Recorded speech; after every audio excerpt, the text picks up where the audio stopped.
On कर बिस्मिल्लाह।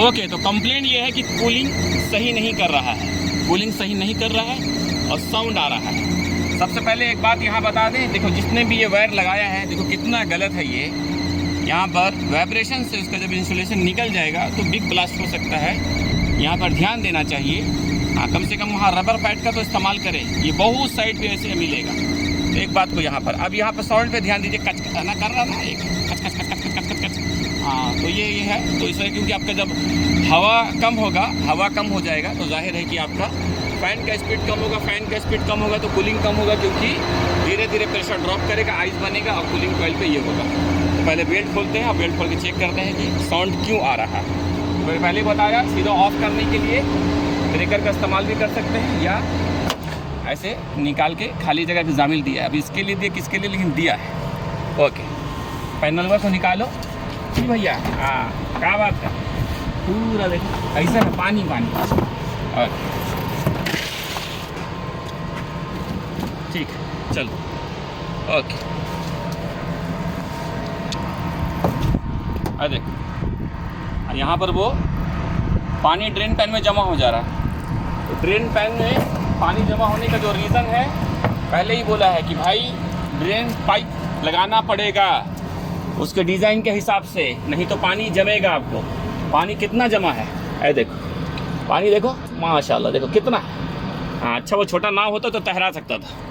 तो बाद में यही है जब पानी जमेगा तो फिर जब चालू हो रहा है तो क्या हो रहा है, जो ड्रेन पैन में पानी जो है वो पानी ऐ देखो वो पानी क्या हो रहा है, वो ब्लोअर के फ्लो के साथ चला जा रहा है, अंदर फव्वारा आ रहा है, झरने के जैसे नहीं, थोड़ा बहुत छीटा कैसे बोलते हैं, रिमझिम टाइप का। हाँ तो रिमझिम टाइप का हो रहा है क्योंकि पानी यहाँ जमा है। तो क्यों जब वो चालू हो रहा है ना तो ये जो होल है, ये होल है वो सब कर ले रहा है, एयर यहाँ से ले ले रहा है, एयर यहाँ से ले ले रहा है। तो इसीलिए आपको ड्रेन पाइप लगाना हो डिज़ाइन के हिसाब से, फिर पानी वो जो एक्स्ट्रा एडिशनल पानी जो जम रहा है वो नहीं जमेगा। ओके तो ठीक है।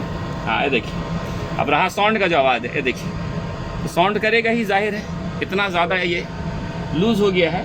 तो उसको टाइट करेंगे और टाइट करके फिर बाद में चालू करके चेक करेंगे कैसा है। चलिए तो टाइट करने के लिए यहाँ से हम लोग उसको ये करके टाइट कर सकते हैं इसको आपको। हाँ लेकिन हम लोग इसी में है ना ब्लोअर मोटर का पुली को भी थोड़ा एडजस्ट करेंगे। ब्लोअर मोटर का जब पुली एडजस्ट करना है तो सबसे पहले आप बेल्ट को बाहर निकालना होता है। बेल्ट को बाहर निकाल के एक आता है डबल ग्रूव का पुली, ये दो तरफ रहता है, ये एक और दो, यानी जब जिसमें दो बेल्ट होगा। तो ये सिंगल बेल्ट का है, सिंगल बेल्ट का। जिसमें डबल बेल्ट का आता है तो कब बहुत सारे लोग पूछते हैं, फिर वही बोला पुराने लोग जानकार जानते हैं, लेकिन नए लोग जिसको नहीं पता है थोड़ा बहुत ज़्यादा, यानी कि पता है लेकिन पूरा नहीं पता है। हम माइंड नहीं करना भाई, बोलेगा क्या हमको पता ही नहीं है, कुछ आदमी माइंड कर लेता है। तो मैं माइंड के लिए नहीं बोल रहा, होता ना कुछ लोग तो जिसको देखिए पुली एडजस्ट हो सकता है कि नहीं हो सकता है। तो एक बात याद रखो, ये थ्रेड है तो इसका मतलब है पुली एडजस्ट हो सकता है। दो टाइप का पुली आता है, किसी किसी में ये थ्रेड नहीं होता है तो फिक्स टाइप का पुली होता है। जैसे ये है देखो, ये दिख रहा है ना, इसमें थ्रेड नहीं है। जिसमें थ्रेड नहीं है वो फिक्स है, वो कुछ भी नहीं कर सकते आप। लेकिन जिसमें थ्रेड है उसको आप आगे पीछे करके कर सकते हैं। ठीक है अब ये देखो बेल्ट, ये और इसका ये भी देखना है, अगर बेल्ट हमको हवा एम्पेयर बढ़ाना, हवा और एम्पेयर बढ़ाना है तो बेल्ट इतना तक आना चाहिए लेवल, एकदम ऊपर आएगा तो आपका हवा बढ़ेगा। ये जितना नीचे जाएगा बेल्ट, जितना अंदर जाएगा एम्पेयर और CFM हवा कम होगा। जितना ऊपर आएगा एम्पेयर और CFM बढ़ेगा, हवा बढ़ेगा। लेकिन ऊपर का मतलब मैं ये नहीं बोल रहा हूँ, ऊपर का मतलब इसका लेवल ज़रूर होना चाहिए। अब ये लेवल का अंदर है, अगर हवा बढ़ाना है तो उसके पास जगह है, वो देखना पड़ेगा, है ना, कि कितना हमको कहाँ तक, यहाँ तक रख सकते हैं। अब इतना है, यहाँ तक रख सकते हैं, यानी एक राउंड आप घुमा सकते हैं। तो घुमाने के लिए उसको बताते हैं। पहले ये एलन की को लूज़ करो, ठीक है, एलन की को लूज़ करो, बाद में ओके है।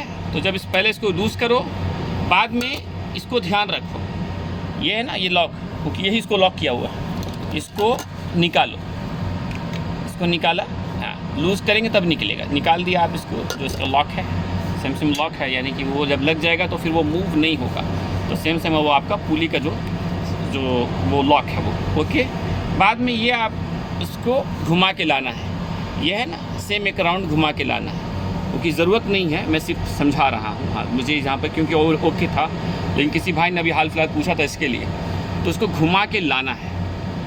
अगर एम्पेयर ज़्यादा करना है तो क्लॉकवाइज घड़ी का डायरेक्शन के हिसाब से आप इसको टाइट करेंगे, और कम करना है तो अपोजिट जाएंगे, घड़ी का उल्टा, ठीक है। लेकिन हाँ टाइट या कम एम्पेयर देख के, अभी जैसे मान लो पहले ये भी देखना ज़रूरी, खाली हाँ जैसे इसका 8 एम्पेयर लिखा हुआ है, अब 8 एम्पेयर लिखा हुआ है, अब वो ले रहा है आपका 7, 7.5, 7.7, तो फिर आप नहीं बढ़ा सकते आप। हाँ ये बात ध्यान रखना होगा, खाली बढ़ाने का मतलब सिर्फ बढ़ा नहीं देना है, सब कुछ देखना होगा। तो 7 एम्पेयर लिखा हुआ है, 8 एम्पेयर लिखा हुआ, लेकिन 7, 7.5 ले रहा है आपका, तो आप नहीं बढ़ा सकते। लेकिन अगर मान लीजिए आपका 8 लिखा हुआ है और वो एम्पेयर आपका 4 ले रहा है, 4.2, 4.5, तब उसके पास जगह है, ऑप्शन है, यानी उसका एम्पेयर बढ़ सकता है, वो एक देखना होगा। दूसरा एक और चीज़ जो देखना होगा, बेल्ट को, बेल्ट मान लीजिए कि 8 लिखा हुआ है लेकिन 4 ले रहा है, लेकिन ये आपका ऑलरेडी बाहर है, ये तब भी नहीं बढ़ सकता, फिर आपको पुली चेंज करना होगा, पुली चेंज करना होगा। हाँ जब 4 एम्पेयर ले रहा है और ये नीचे है, इसके अंदर में है, तब उसको ऊपर लाएंगे, क्योंकि टाइट करेंगे तभी उसका बढ़ेगा, नीचे जाएगा तो कम होगा, ठीक है। हाँ तो इस तरह से उसको आप एडजस्ट कर सकते हैं। और करने के लिए आपको रेटेड एम्पेयर जो नेम प्लेट में है वो ज़रूर देखना चाहिए, उसके हिसाब से बढ़ाना चाहिए। हाँ क्योंकि एम्पेयर के हिसाब से, क्योंकि बहुत सा साइट पे ऐसा है कि वो बोल रहा है कि हवा कम है और हवा बढ़ाओ, लेकिन एम्पेयर जो रेटेड नेम प्लेट में लिखा हुआ है उसके हिसाब से सही है, तो फिर नहीं बढ़ा सकते, क्योंकि फिर आप अगर उससे ज़्यादा बढ़ाएंगे तो फिर मोटर ओवरलोड से ट्रिप करेगा, बिल्कुल ट्रिप करेगा, ठीक है। ओके अभी हो गया, फुल टाइट कर लीजिए एक बार, क्योंकि लंच नहीं किया इसलिए पहले टाइट कर लेते है ना। हाँ ओके ओके, बाद में इसको एडजस्ट करने के लिए ये दोनों नट को लूज़ कर लीजिए आराम से पहले, आइस, क्या बात,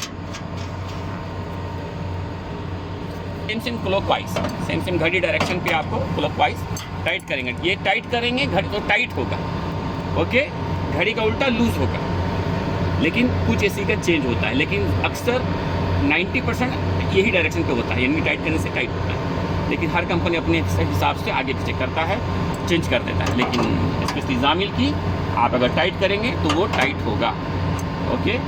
पहले प्ले हो रहा था, अभी नहीं है, ओके चलिए अच्छी बात है, हिसाब से कीजिए, ज़्यादा भी नहीं, लूज भी नहीं, टाइट भी नहीं।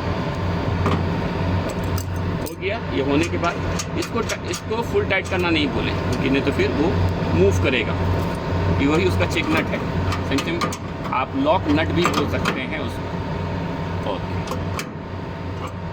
ये फुल टाइट होना ज़रूरी है, फुल टाइट हो गया, टूल्स पहले संभाल लो। हाँ चलिए एक बार इसको बाहर होके ऑन करेंगे, अल्लाह, बस न्यूट्रल को उसके अपनी सही जगह पे लगा देंगे, जहाँ ज़रूरत है लगा दी। इससे फ़ायदा ये होता है कि जाना नहीं पड़ता है ब्रेकर के पास।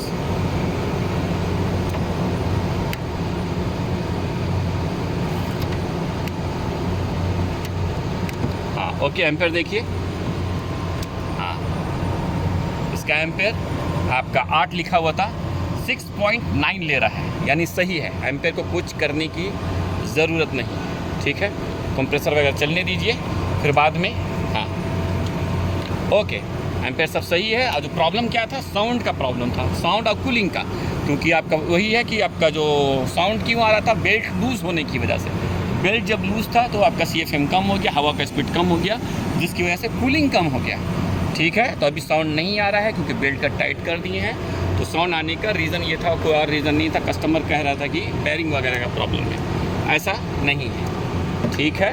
ओके ओके, कंप्रेसर जब चालू होगा तब इसका परफॉर्मेंस सब देखेंगे कैसा है, ओके ओके।